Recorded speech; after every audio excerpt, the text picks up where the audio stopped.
Left சைடில் இருக்கிறது அவங்க அம்மா, ரைட் சைடில் இருக்கிறது அவங்க பொண்ணு. 2 பேருமே பிரெக்னெண்ட்டாக இருக்காங்க. அண்ட் நடுவில் இருக்கிறது அவன் பாய் ஃப்ரெண்ட். சாரி, அவங்க 2 பேர்த்தோட பாய் ஃப்ரெண்ட். இவங்க 3 பேருமே ஒன்லி ஃபேன்ஸில் ஒரு கான்டென்ட் கிரியேட்டர். அம்மாவும் பொண்ணும் பிரெக்னெண்ட்டாக இருக்க வீடியோவை சோஷியல் மீடியாவில் ஷேர் பண்ணுறாங்க.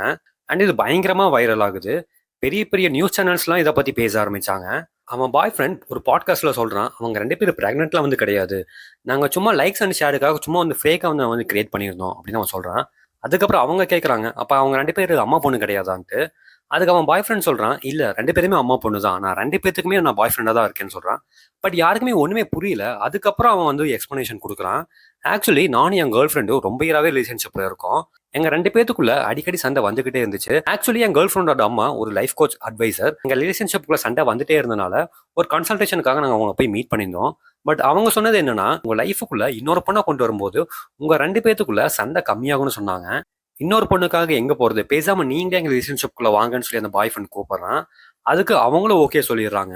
ஈவன் அந்த கேர்ள் ஃப்ரெண்ட் கிட்டயும் வந்து கேட்கறான். அதுக்கும் அந்த பொண்ணு ஓகே சொல்லிடுறா. இப்ப 3 பேருமே ஒட்டுக்கா தான் இருக்காங்க.